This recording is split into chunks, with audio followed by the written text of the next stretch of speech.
Welcome in, Adam Munsterteiger, the publisher of BuffStampeding.com, and I couldn't be more excited about today's show. Joined on the podcast by Thee Pregame Show's Uncle Neely.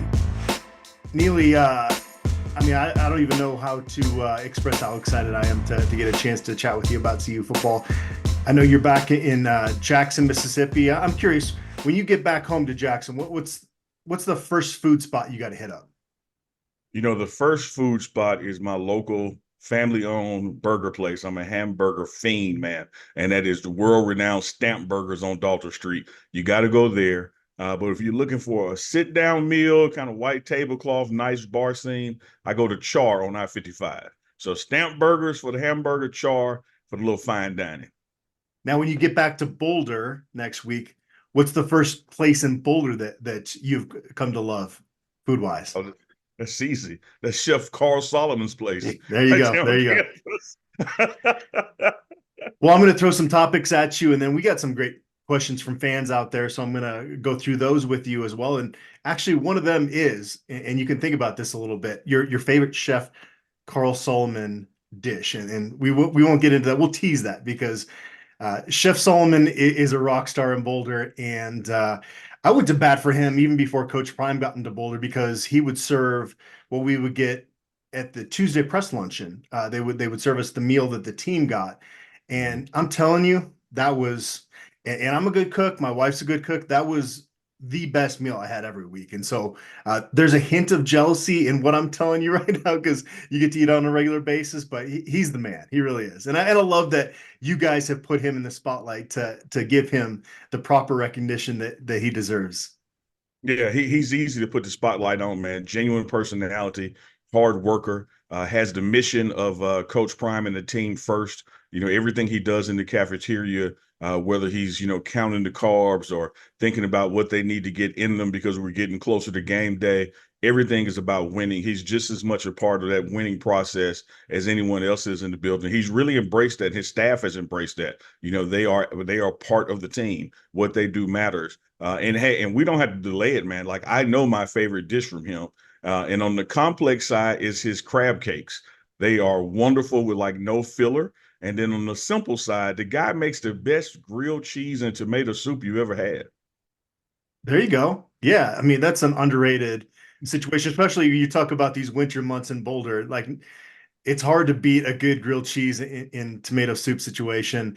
I want to first express gratitude for what you, Bucky, and Darius do. I think that sometimes with college football being this big business, folks can lose sight of the fact that this is supposed to be fun. This is also about the fans. They're the reason that I have a job, the reason that you have a job, the reason that college football exists, and they foot the bill for everything that happens. And so to give those fans an inside look into a program, it's awesome. It makes people feel connected to the program, whereas when it's closed off and you don't get to see behind the scenes stuff, and there have been former coaches at Colorado that have not embraced that. They've kind of looked at fans as the enemy, and I get it. Like, there's some days a message board post will put me in a bad mood, but at the end of that day, I understand that fan is short for fanatic, and people are going to have big opinions, but at the end of the day, they're buffs and they love this program. And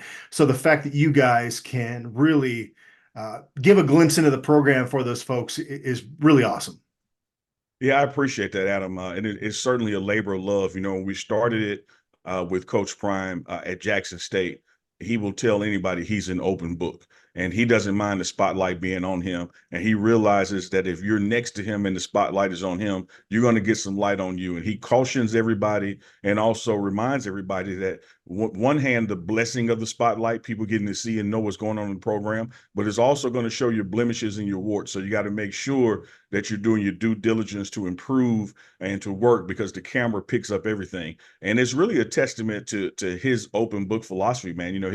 His 14 years in the NFL, gold jacket level, but people forget about his 14 years in broadcasting with the NFL Network and others. He gets the art of storytelling, He understands, having the ability to frame your own narrative and put your content out in the proper context. we do a lot of things that are, unfiltered. It is what it is. You see players fighting, you see players hugging, you see staff crying. We don't hide anything, but there's also a degree of, you keep some things in house because it is a team building process. And he understands how to, walk that razor thin line of making sure, you're exposing your program in the right manner, but also keeping some things, where they need to be internally. So Coach Prime gets it, man. I think you're going to see more college programs around the nation get it, particularly in this wave of NIL, this wave of collectives. People understand the value of content and exposure. And so I think you'll see more and more programs pick it up. But typically speaking, you're spot on. Historically speaking, coaches have had an adversary relationship with cameras and the media because of this trust factor, and only want to show what they want to show when they want to show it. But it's a new era in college football, and Coach Prime is the tip of that spear. Yeah, and even the Coach Prime documentary, you see all sides of it, and that part of it is really cool. I'm curious, what is your favorite moment from your first year in Boulder? Oh, wow. I'm going to have to say seeing him run out at TCU, because, he was on this health journey with blood clots in his legs back at Jackson State, and being with him through that process and still having a couple surgeries when he got to Colorado, and to see him have a goal of running out with the team for week one and actually accomplishing it. And then we go on to win the game when we were 21-point underdogs in it. That's probably, the top moment of the year. But it's really hard to pick because the season comes in so many waves. You can have a top moment from spring ball. You can have a top moment from fall conditioning, in July and August, and then one from the season, because there's so many ups and downs throughout this process. And, when you touched on the documentary, Adam, one of the things I love about this thing, you got Coach Prime's documentary team with Smack and Prime. You got Reach the People, you got Will Off Media, and Thee Pregame Show.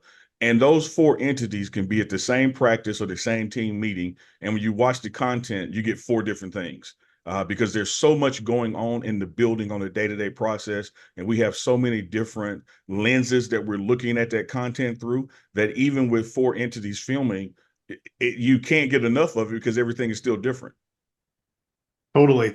My favorite moment was actually around the time that you, Carl Reed, and Romy and I did a spot on CBS Sports Network before the USC game. It was an early game, a little crisp, cold winter weather, or at that point that would have been fall weather. It was kind of this crispness in the air that morning, and to look around and just see the buzz that was in Folsom Field, and having covered Colorado as long as I have, it gave me goosebumps. It really did. Now, it was an entertaining football game. Obviously, the end result is not what Colorado wanted, but that pregame was something else. And it also segues me into something else here, Neely, is that I'm a diehard Celtics fan, and Paul Pierce is like my basketball god. Like, I love that True.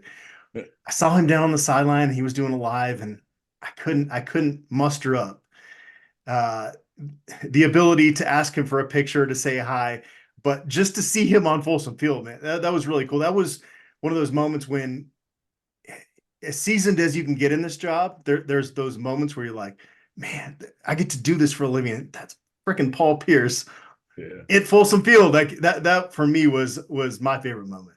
Understood. And if you frame it that way, man, I got to go with a similar moment, basketball with the 76ers. Coach Prime called me in to cover a meeting he was having.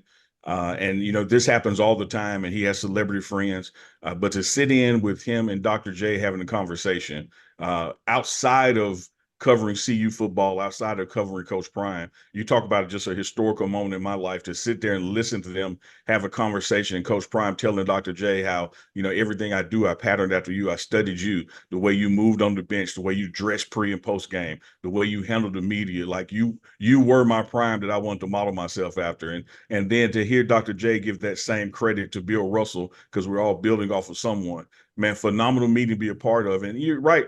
Adam, no matter how much we cover this stuff and a part of it, there's going to come a moment where you have to go back to being a fan yourself. And when guys like Dr. J are there, from one era all the way to The Rock in the modern era, you have to step back and kind of pinch yourself and go like, hey, man, I just interviewed The Rock. I just interviewed Dr. J. It's a special environment. All right, Neely, is there a raccoon gate in Colorado? That's one of the top reasons I wanted to get you on this podcast against Stanford, a night that any Buff fan wants to forget. But we gotta delve into this topic so history doesn't repeat itself here. You caught a raccoon running out behind Coach Prime on Folsom Field in that football game. Did anybody else notice that? At the moment, I think I'm the only person out of 60,000 people that saw this raccoon. Like, no, and I'm looking around like, hey, am I the only one seeing this? Is this happening? I'm filming Coach Prime. He's looking at the special teams out there, watching the scoreboard. It's clicking down. We know what's about to happen. Just a game that we want out of our memories. To have that kind of lead going into halftime and losing overtime. But in the waning moments and seconds of the game, from nowhere comes a raccoon running down the sideline, almost hits the back of his legs, and his general manager, Coach David Kelly, was standing there, almost hits him. Neither one of them saw it. And I didn't see it through my eyes. I was watching the camera, and something was coming by in the camera. So then I looked to the side of the camera, and here's this raccoon just scurrying by. And he was a big boy, too. Like, Yeah. this wasn't a He's on house that cat. Chef Solomon diet in there. Yeah, this is a big boy, man. And I don't know where he ended up. If he went in the building, he went out the back gate, he went to UC Health. I don't know where he went, but out of nowhere he appeared. I watched him do about a 60-yard sprint to the end zone. And it's as if no one else in the world saw it until I put the footage out. And I was asking people like, man, did you see the raccoon during the game? People like, no, what are you talking about? Like, Coach, it was right by you. Like, it ran right by you.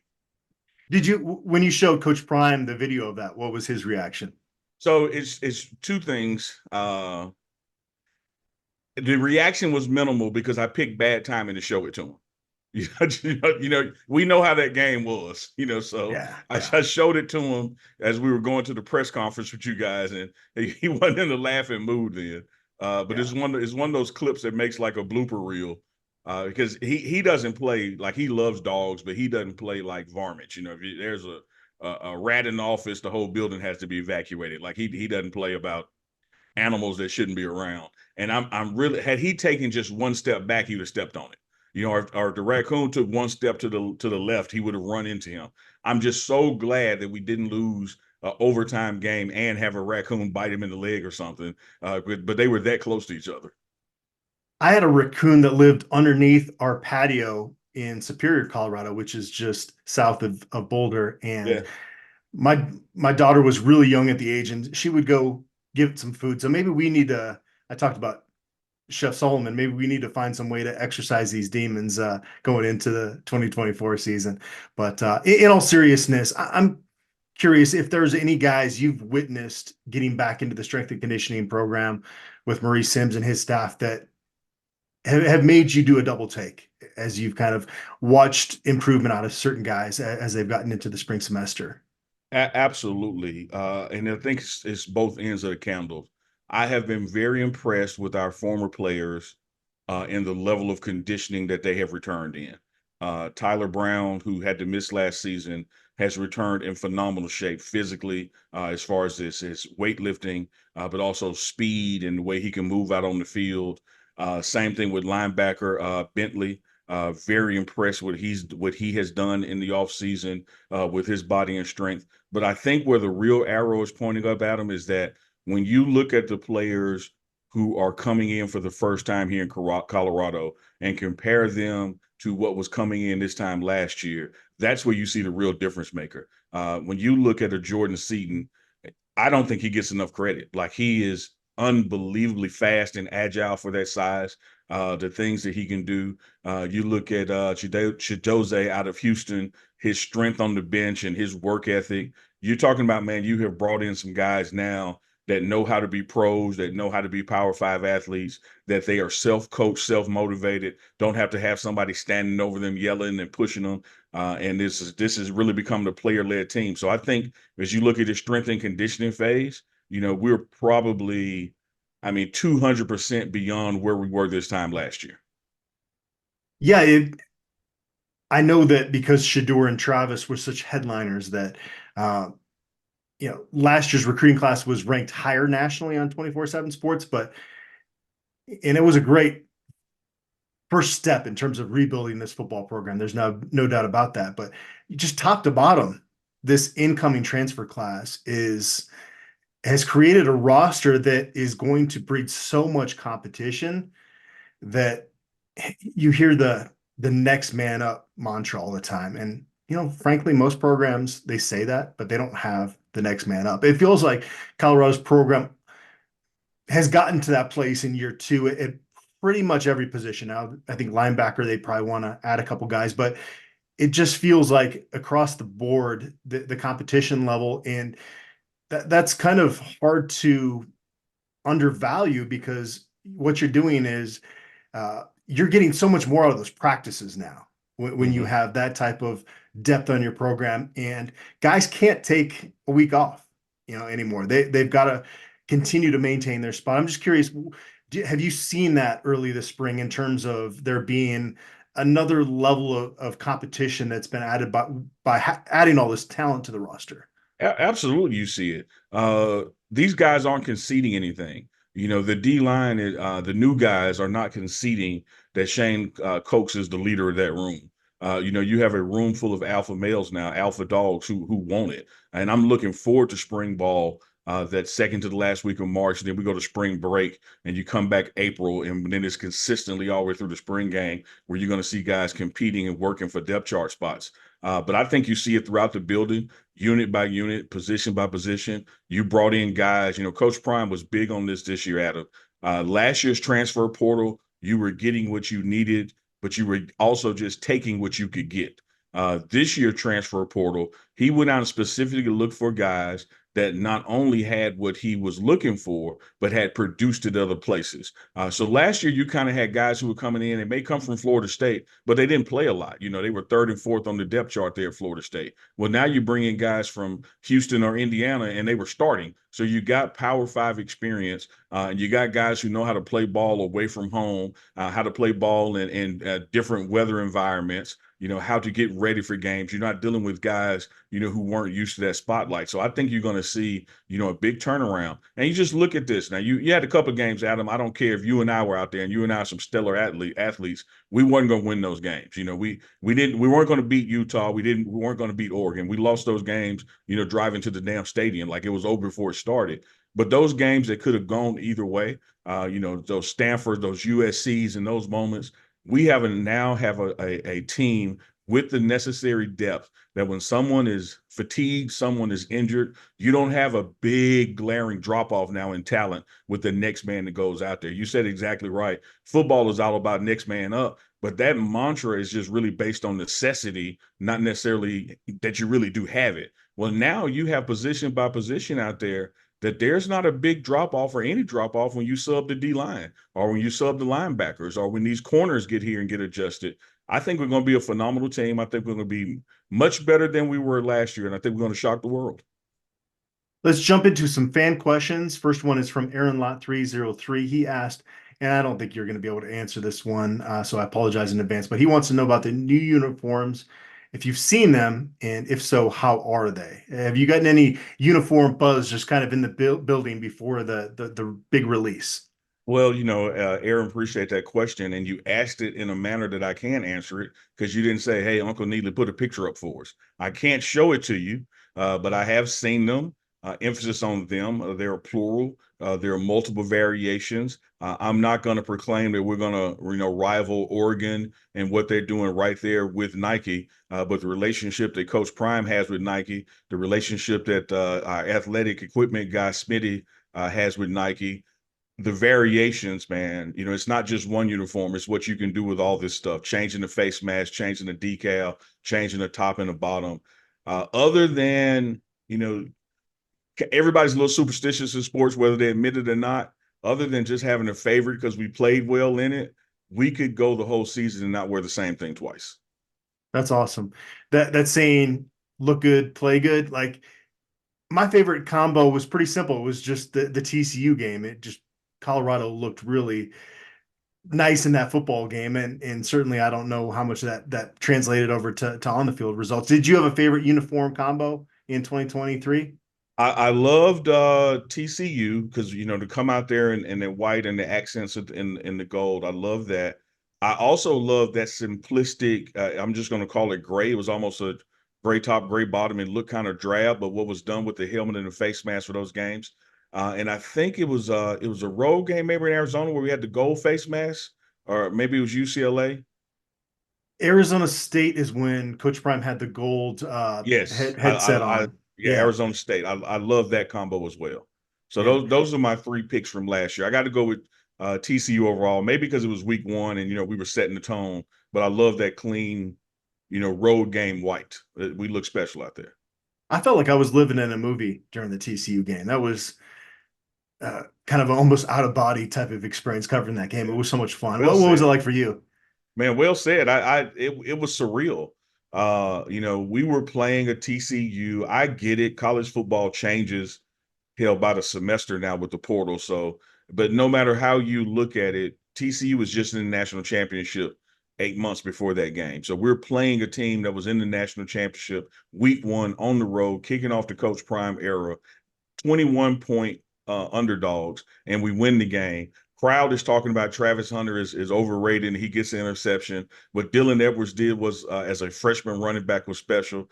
It was if Adam, had that been the final game of the season, it would have been a perfect movie because it wrapped up so nice. Rick George, the athletic director, who I love to death, crying and shouting in the locker room. You couldn't just script this better than that moment.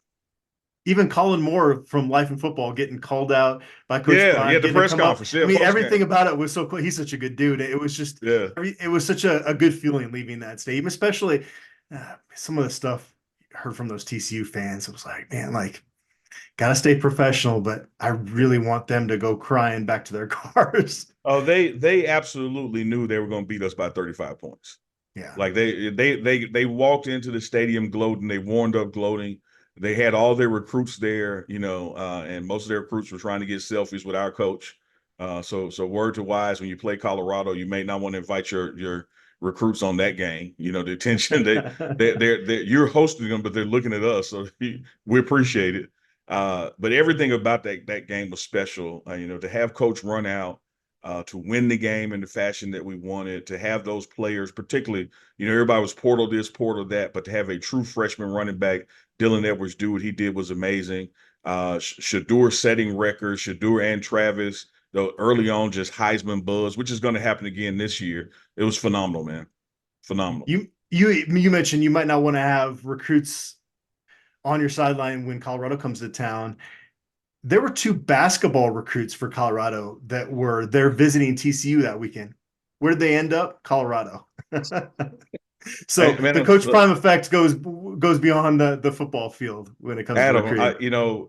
when you talk about a movie, I feel like I'm in part two with you guys and it's y'all part one. Like this is like a Star Wars kind of thing. I've been in the episode with Coach Prime. I've been with him in Jackson State, for those 3 seasons because we had that COVID spring season. I've seen us go on the road. I've seen other teams have their recruits there. I've seen those recruits end up at the school he's coaching at. Like this happens. When you poke the bear, this is what happens. I'm sure you guys feel this, but folks are just over the moon excited to have Coach Prime in Boulder. And uh, that leads into this next question. It's another question from Aaron Lot 303. He asked, do you have a feeling / vibe on how much Coach Prime truly loves Colorado as a state? And he mentioned outdoor lifestyle, fishing, climate, things that he likes to do outside of football, etc. Another great question. They say comparison is the enemy of joy. But having been with him at another program in another city, my hometown, Jackson, my school, Jackson State, and to be with him at Boulder, you don't get the sense that he's ready to leave Boulder. Like he enjoys it. He enjoys the community, enjoys the atmosphere. It was one of the last places I thought he would end up, that I would end up, because he is not a cold weather guy. I saw him at Jackson State postpone practice 2 hours just so it can go from 45 degrees to 55 degrees. And so when he chose that he wanted to coach in Boulder, I knew it was, a God sent special moment. And to see him in that environment, like literally smiling like a little kid in the snow, enjoying the mountain view when you ride with him. All he talks about is the views around there. Talks about winning and winning big this season so he can find another house that's more his being there long term. He doesn't talk, even in our small talk private conversations, he does not talk like a guy, well, I'm out of here in 18 months, out of here in 24 months, so let's not do that. He moves and operates like he is where his feet are, or at least 8 of his toes, and you can, share that joke with him. He is here, man, and loving every minute of it, and shows no designs that he's interested in moving on anywhere. He truly loves being in Boulder.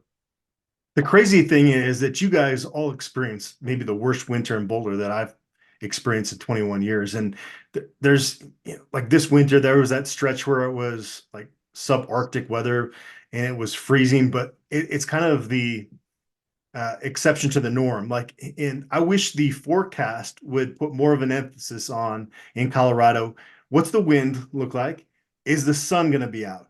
If the sun's out and there's no wind, it could be 20 degrees and be beautiful out. Like it's a different uh, cold weather that we get out here.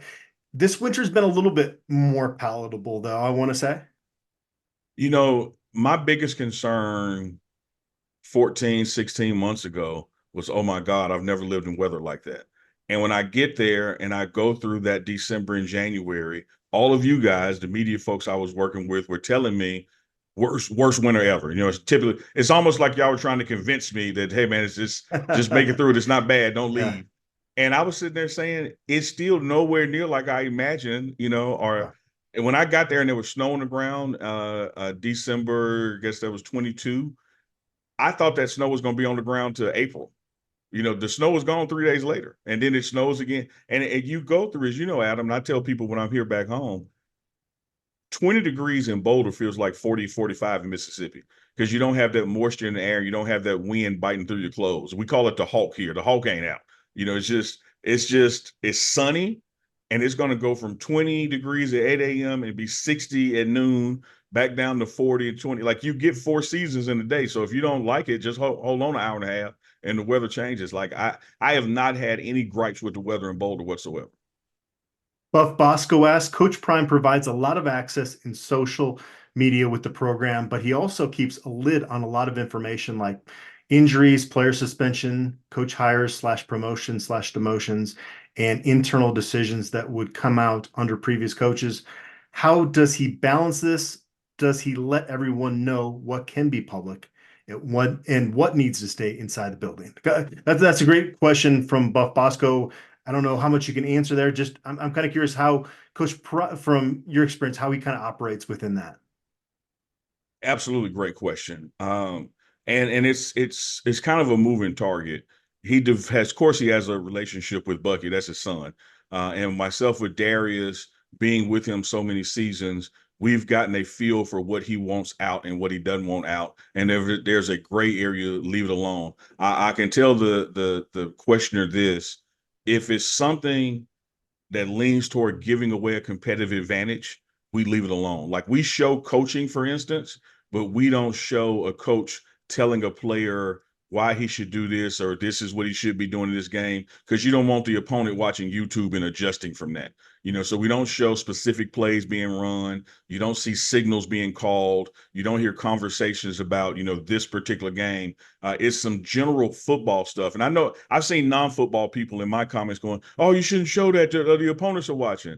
I mean, the A gap is the A gap. I don't care where you're playing, so that's not really telling anything. We just don't talk about the strategy behind some of these decisions. You may see a clip of Dylan Edwards' big run, but you don't know the call and you don't know the scheme and the install that was in place that day. So there's a fine line, Adam. It's very much an open book, but we try not to do things that are going to give away a competitive advantage, whether it's a one-on-one matchup or even the team or coaching philosophy situation-wise. So I sit in on all the staff meetings when they're going through game situations, and, I have the audio off because you're not going to hear them saying, well, on 3rd and 6, we're going to do this. We don't put that kind of stuff out. There was a former head coach of Colorado that wouldn't clear the whiteboard when we would come into the press conferences. And it's the same room, 319. And there was one that just cracked me up from back in the day. And it was an Oregon State tight end. And it said on there, number 72 can't catch the ball. So don't worry about him. And it just made me laugh. But I appreciate the approach that's involved there. Again, it goes back to an early point about letting folks into a program, it's not going to lose football games for you if it's done in the right way. And you guys do it the Absolutely. right way, and man, it's just so fun to see Colorado fans talk about, Savell Smalls is wearing a jersey. Let's speculate about this. Okay, now it's official that he's a tight. And what it does is it makes being a CU fan 365, right? Instead of just those 12 Saturdays. And so, yeah, no, again, we really appreciate the insight that you guys give us. Shine to Buff asked, go ahead. I was going to say this. That's one of the things I love is the again, we appreciate the fans, we appreciate the fanatics. Wouldn't be here without you. So keep going. We love every minute of it. I love the speculation post though. If I'm shooting a staff meeting and people are trying to zoom in and see who's in the room, and they're saying like, I think I saw Ken Norton in there. Like, there were so many people that were saying Ken Norton was in that staff meeting. I literally went back through my footage and said, damn, did I not see Ken Norton? Like, these people are adamant that they saw Ken Norton. I was sitting there and I didn't see Ken Norton, but they're making me believe maybe I missed Ken Norton. That's great. Shine the Buff asked, what stood out to you about the locker room culture last year? What trends are you noticing early in winter workouts compared to this time last year? Great question. Body language. When Coach Prime talks about his Louis luggage, you're looking at a Travis, a Shador, a Shiloh, guys like that, JB, Jeremiah Brown that came with him, Cameron Silman Craig that came with him. This year, a year later, you can't tell his Louis from last year from the transfer Louis. People walk around with the same chip on their shoulder, same attitude, same swag, same pushing each other, same not tolerating BS from the BS guys and pushing them and holding them accountable. And that's something that you did not have a year ago. You had about 3 teams in that locker room. You had some CU guys who would hold over. You had the new guys who were coming in, but they weren't necessarily the Louis. And then you had the Louis that he brought. And you could walk in the room, a classroom, the cafeteria across campus, and you could look with your eye and tell them apart. You knew what group was what group. But this year, Adam, when you walk in the locker room, cafeteria, team meeting, you don't see any difference in these guys. You don't know that Jordan Seaton hadn't been on that team or in that locker room 2 years. You don't know, that some of these new players haven't been around or been friends with these guys for 2 or 3 years. They are molded together, bonding well, pushing each other in the workout room. And that's something you just didn't have this time a year ago. Yeah, and those offensive linemen that have joined the program, and correct me if I'm wrong, but it seems like they're super talented. They're experienced, but just as important is the mentality they've come to Colorado with. It's a confidence level that I think you really need if you're going to be in the spotlight, because I don't know if there is an offensive line, and this includes the NFL in 2024, that's going to be closer watched and evaluated based on what happened last year, based on the number of eyeballs that are on the Coach Prime Buffs. And, those guys seem like they're not phased by any of that pressure that's going to be coming their way. It's kind of cool to see, at least from my vantage point, watching the videos that you guys put out there. I think you're spot on. And I think that was even part of the recruiting pitch, which let me say, I think that because I wasn't in those meetings with those players when they were being recruited. But I think that what you said is spot on. This is going to be the most scrutinized, watched offensive line in football at any level. And why not come here and block for, protect for, who is a front runner for the Heisman Trophy, a sure first round pick, if not first round, number 1 pick overall? Why would you not want that opportunity for people to see your craft while they're watching what's taking place here? And I think what happened in that message, the guys who wanted to be a part of that are here. And this ain't their first rodeo. This is like, if this was a dating situation, this ain't their first date. They ain't nervous. Like, they've been on a date before. They know how this thing goes. And so they're not unsure of themselves. They walk around with a certain confidence because they've been in a locker room as the new guy before, and they've had to take somebody's job before, and they took somebody's job and kept the job before. And they're looking forward to doing that here. And I think what you're going to see, Adam, like write this timestamp down, this timestamp down, y'all, and replay it Monday after the spring game, or maybe even a week before the spring game. This team is so together already. You're going to have departures. You're going to have people who realize, like, you know what? That guy got me, and there ain't nothing I can do about it to get it back. Let me go start somewhere else or get an opportunity somewhere else, because it's all about opportunity. And if you think that you're in a situation here that you're not going to move up the depth chart for whatever reason, the portal allows you to go to where you think you have a better opportunity. So that door is going to swing both ways, because we're damn loaded, man, with talent. And these guys ain't being no gentleman about it. They're not saying, hey, man, let's share the reps. Like, no, you got to fight for these reps, and they're not giving it up. We got a ton more questions here, Neely. Go I right like to ahead. say, I like to say the off season is a marathon, not a sprint. So I got one more, and I've got an answer here too, and I'm excited to ask this question to you. But some of this other stuff, honestly, could be better asked as we're getting closer to spring ball. So we'll kick Well, the Adam, can down check the this road out. off. Yeah, Check this out, Adam. This is what's the up? first of many, brother. Yeah, it is. Yep. Yeah, There you the go. questions don't expire. Like we could do this again next week and the week after that. Like we're here. I'm game. I'm looking forward to it, Neely. I did want to ask one more Aaron Lot 303 question. He wants to know our biggest sleeper on the roster going into next season. That is a great one.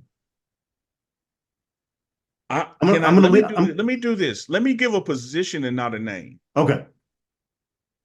And the reason I don't want to give a name is that it's going to be interesting to see who emerges.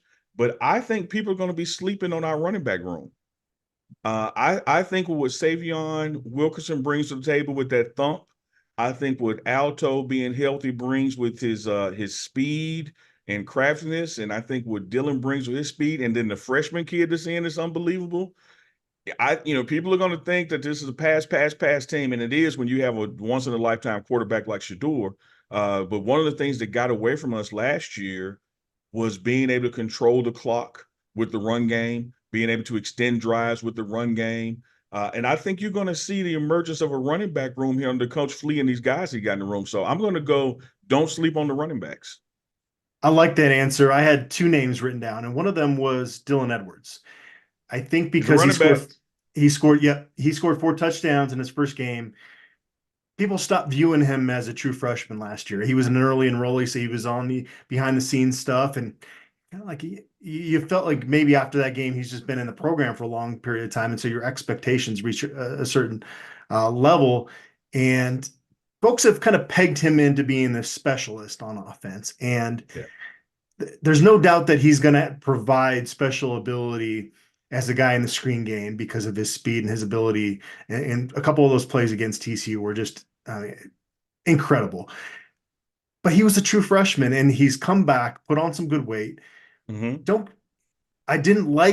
get me wrong, Neely. I didn't like running him between the tackles last year, but I think going forward, he's going to be more of a 3-4 down back than a lot of people maybe have in their minds based on what they saw from his freshman year. I agree with that. I agree with that. I agree with that. I agree with that.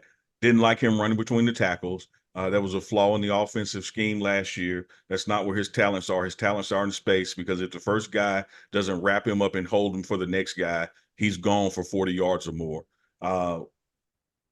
He has put on the right kind of weight. He is running track for CU this spring. And so his speed has maintained or increased. He hasn't lost anything there. He has competition for carries now in the locker room. Last year, Savion didn't get a lot of opportunities, coming in late in the summer. Alto was hurt, so he was pretty much just the premier and only back, which was a safe position to be in. So now he's got people behind him, and schematically you can do different things with him. Let me tell you this behind the scenes moment about Dylan Edwards that I just had to smile kind of like in a fatherly way at him. This guy comes in as a true freshman, early enrollee. He does last spring. He does the fall semester, kicks ass at TCU, all those things. Just a couple of weeks ago, I've known Dylan enough to know when something's wrong. And so I'm looking at him in the cafeteria, and he looks like something's bothering him. So I say, Dylan, what's going on, man? You okay? He's like, yeah, coach, I don't know what to do, man. I don't know. I said, what's going on? He said, I'm about to go to my first in-person class, and I've never been in a college class before. All my classes were online last year. And he was literally, here's a guy running for 500 yards, and he was nervous about going to a class. And so you still see that freshman in him, like Yeah. that's he's done so much on the team, you forget he's like 18 years old, but he was nervous about going to class in person for the first time. His parents might be the nicest people I've ever met Oh, in my life. absolutely. Absolutely. They The are. other name I had jotted down here, Neely, is Jaden Milliner Jones.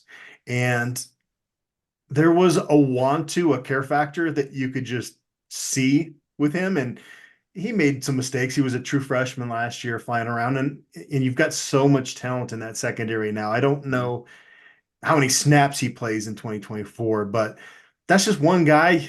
When I look at the effort level that he plays with, that makes me really bullish on kind of his potential at Colorado going forward. I like it. I like it. That room is deep, and we got to get through spring ball but what he's doing in the weight room and mechanics wise in the building, I don't think that's a bad pick at all. I don't. All right. Well, that's the first episode, like you said, of many. I think you were telling me before we hit record that there's maybe some beard oil coming out from Oh yeah, the and you pregame know show. what? And you're going to get the first shipment, my friend. I'm Yeah, going to let this grow out. we got Just some wait for that product. Uncle Neely's beard oil dropping. You asked me how I maintain it. We got some Uncle Neely's beard oil coming out, and I'm gonna make sure that Adam gets some. And next thing you know, you're gonna be down here with me, man. It's gonna have a shine to it. And hey, be warned, it works. Well, I need some pictures of those burgers from your spots there in Jackson, Mississippi, and I might try to sneak my way in as a stowaway in your next travels back home. But hey, Neely, I appreciate you for taking time out. And again, like the folks that, if you could kind of compare where you were at as a Colorado fan in terms of the exposure, where you were a couple of years ago and where you are now, it's truly been a special experience, and we're just fortunate to be a small part of it as you guys build what you're building in Boulder. I appreciate that, man, and looking forward to this continued partnership and conversation. I can say this to your audience out there, my audience as well. One of the first meetings we had in Boulder, was with the media team there in what was right outside the coach's office. Now it's his recruiting lounge. Totally made over room. It should be like on some before and after pictures from that first meeting there. So you're one of the first media personalities I met there. And since that time at the post-game press conferences, the weekly press conferences, you've always been, professional, positive, doing your job, upbeat, all the way from the walking boot to now. Like you've always been, that steady voice in the room. So appreciate you and all you do, to cover CU Buffs. One thing I also add to that is there's really not this competition thing out here, man. We can share content. We can all grow together. It's about, spreading the word and let people see what's happening in this program. And hopefully that spreads to other college program. A rising tide lifts all boats. And we just want to be part of pumping in that water to lift all the boats, man. I love that so much. It's a big family is what it is. And it really is cool to be, again, a small part of that. So appreciate you, Neely. And like we were saying, we're going to do this a lot this offseason. So I'm looking forward to that. And I appreciate everybody out there for tuning in.